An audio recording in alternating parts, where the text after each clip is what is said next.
Hi, my name is Lorraine Watry and welcome to my studio. I am a watercolor artist and I've worked with watercolor for 26 years now, and I thought I would start a new series of videos where I go over different tips, tricks, and techniques for working with watercolor. And hopefully these short videos will help you in your journey, and if you have a question or a technique that you would like to see, please comment below and I will try to accommodate that in a future video. For this tip and trick video, I am going to talk about the difference between doing layering in watercolor and doing painting where you try to get the color on and leave it that first time and not go back into it. So I have two apples drawn on the paper, and normally I would not draw this dark, and I don't know if that's viewable up on the video, so I'm going to go ahead and darken my lines just a little more even now so you can see it a little more, and then I will get started. And I will start with the apple that I will do the layering on. So I'm going to write layering here, and I'll just call this one direct painting. I don't know if there's an actual term, but basically for this one I am going to be getting my color out and putting all the color on and then leaving it. So I hope to get my values, the right values that I need, and not go back into it. Alright, so first of all I am going to use for this apple yellows and reds, and I will pull out Aureolin yellow, some New Gamboge, and probably my warm red and maybe a cooler red. So Aureolin is a little bit cooler yellow, and then I will pull New Gamboge out, which is a warmer yellow. And with layering, I tend to do most of my artwork or my watercolors layered, because then I can start an area and slowly work it up to the value I want, or the depth of color that I want, and I can make adjustments as I go, and I'm not having to commit too quickly to anything, and I can make changes if I want to.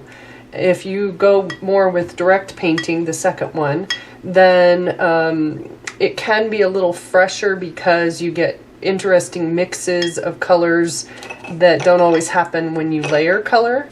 So one is not necessarily better than the other, it's just a different way of working. And I'll get my Quinn Rose out in case I want some of that. And I think I will also get out a little bit of cobalt, because I may want to put some cobalt on one side of the apple that is a little more in shadow. So I have cobalt as well.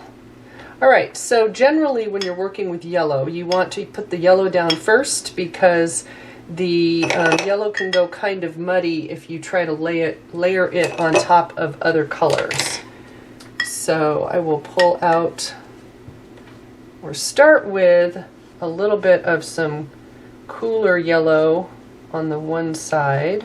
And I'm working on dry paper with this, partly because you could do it wet on wet, but I will be moving fast enough and just keeping my edges wet enough that I can get this color on everywhere. So now I can change. I don't have to put yellow over the whole apple. I can change some color as I'm coming down. As it gets a little warmer over here, I'm going to actually warm up my color there. So I added some of my warm red to the yellow mix, and I'm going to get a touch more red here. And so my first layer here can have some variety to it. It doesn't have to be one specific color. And then as I come down toward the bottom of the apple, and I have not cleaned my brush, I'm just going from one color into the next. As I come down to the bottom, I'm using a little bit of the cooler red, and that would be the Quinn Rose. And I will just finish that up as my first layer for the apple that I'm layering. Now this apple will have to dry before I can do another layer on it. And that's very important, and you need to make sure that your paper is dry, if it feels a little cool to the touch, it's not dry. And I used my brush dried on my towel with, so it's just slightly damp, and I wicked up the little bit of color that had pooled at the bottom. So I'm going to let that one dry, and I will start over here on this one. Now this one I could paint on dry paper, or you can do it wet and wet. And so I'll show you the wet and wet process. And I have clear water on my brush. It's actually got a touch of red in it, but that won't matter. And now for this one, I want to try to go in with my colors pretty dark, because if I can do it the right value from the beginning, then I don't have to go back into it. So I need to get out more yellow, because the yellow is pretty strong, and I have to get another brush because I don't want to clean the one I just used. I get out some of the cooler yellow, some Aureolin, and while this is still wet, I will go in on this side and a little right here and a touch there. And then I'm going to go back into my warmer yellow and come near the cool, sometimes right over it, and just get some of that yellow going in there.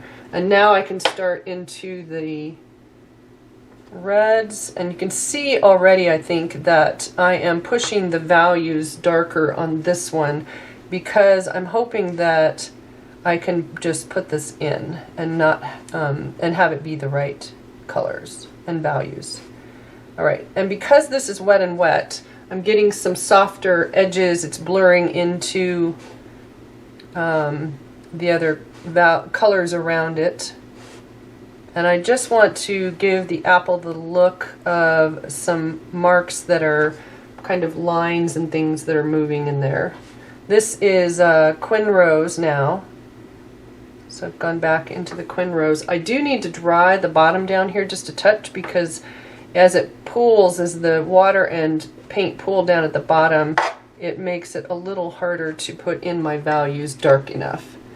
And I need a little bit more rose. And I'm going to go back up,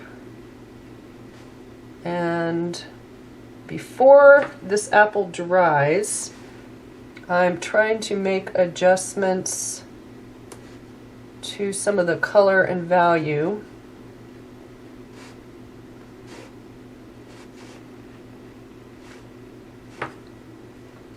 And let's see if I can get that to come around. Actually kind of looks like a tomato right now. All right, and then a little more red down at the bottom. Now I have not left any highlights in either of these, so if I were doing this as an actual painting, I would look for my highlights and probably mask those. And for this, I'm just trying to get the process of what I might do on the video. Okay, so then the last little bit on this apple is I'm going to take some of the Quin Rose and a little bit of that cobalt that I pulled out, and I'm drying the back of my brush because I don't want as much moisture in it. And so then I can go back in, because it's got a little bit of too much moisture on it still. So we'll go back again. And I don't want this blue, I kind of want it more a burgundy or purpley color. And a touch there. And then possibly a little bit right along that edge up there. And I'm going to dry this edge off just a touch more. So I dried my brush, and then I'm just trying to adjust my edges a little bit and get some of that moisture out of it. All right, so for me, that's probably a little too yellow still, and I think I'm going to try one more time with my cool red, and then I will dry the other apple and I can start working on it. All right, that is probably a little closer to what I want. I like the cooler red just a little more. And the apple surface is still very shiny, but I have to be careful how much water is in my brush, because if I have a lot of water on my brush as I come back into this, I could cause a bloom to happen. And right now, because this is so shiny, I am not going to touch here because this has lost some of the shine, and if I went into that, I could cause a bloom. So I think that's a little better, and I will leave that one alone now. And then I'm going to dry this, and I'll be back in just a second.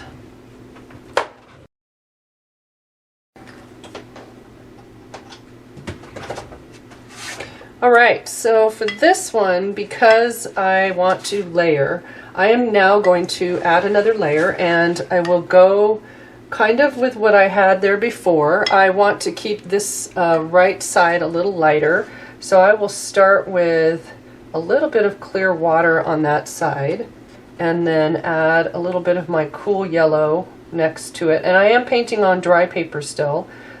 So again, if you wanted to do this method, you can paint this wet on wet when you're layering. So you can do either method, but I'm going to just work with it this way on dry paper.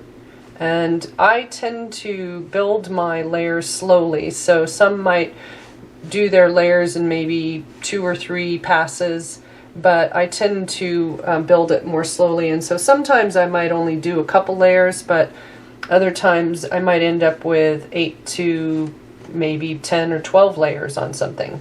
And part of it is because as I'm working with it, I am also painting areas around it, and I might decide, because I have adjusted something around whatever that shape is, then that helps inform me and tells me maybe I need to adjust the area I am currently painting. So maybe there is some other fruit around this apple that is darker or lighter, and as I'm painting this, I can help judge what I'm seeing by the things that are around it. So now already this one has some more depth than it had a few minutes ago, and I'm using just kind of a variety of my 2 reds and my yellow. I decided to go, I guess, a little more with the Aureolin yellow. I've got a messy edge over here, but I'm not going to worry about that. So now that would be my next layer, and I will dry that, and I'll be right back.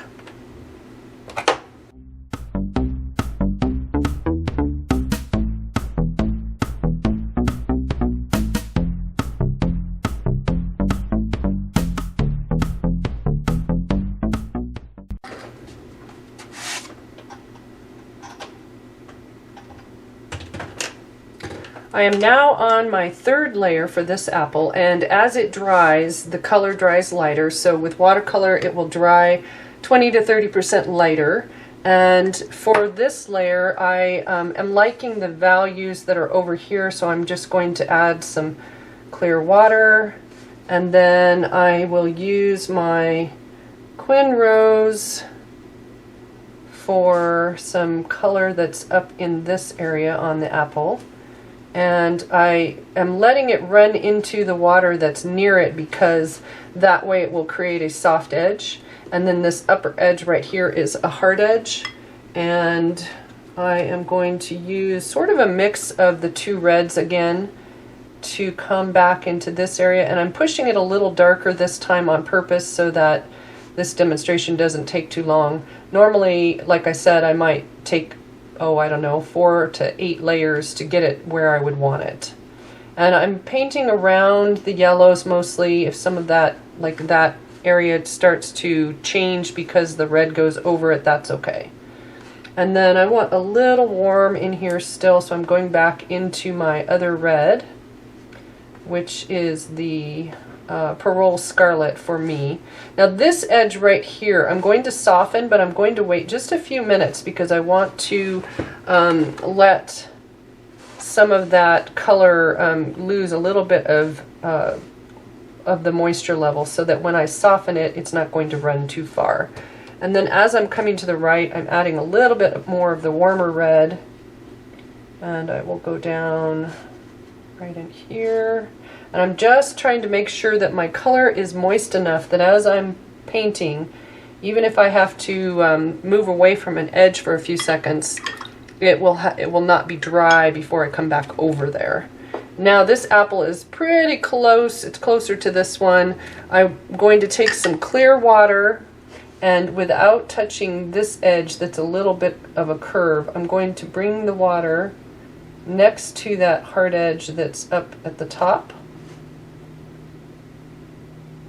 and just soften that edge right there. And then I will use a little bit of shadow color, which is the Quin Rose and my Cobalt. Kind of a purpley burgundy color. And just before this dries, now I could do this in another layer and I could let that dry, but I tend to generally layer, and then sometimes I will do where I place the color over here, where if this is wet and I can come in with a color, I don't necessarily have to wait and do that on a successive layer. I could paint it right then if I feel like I have time and want to do it on that layer.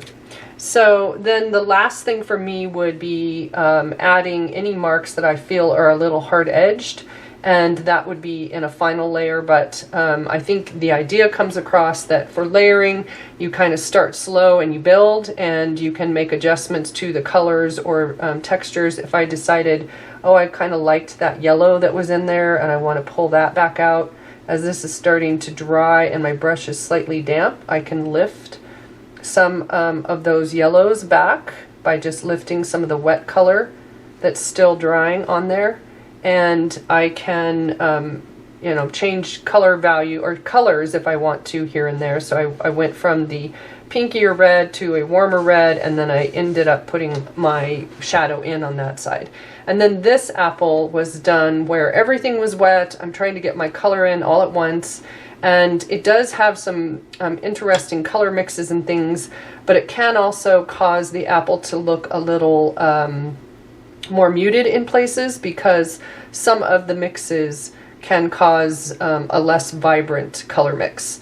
So by layering, I tend to get a little more vibrant mixes, and when you paint it kind of direct painting, sometimes your mixes will be a little less vibrant depending on what your mixes are that you're using. So those are the two kinds, and just a different way of painting and a way to give you options in what you're working on.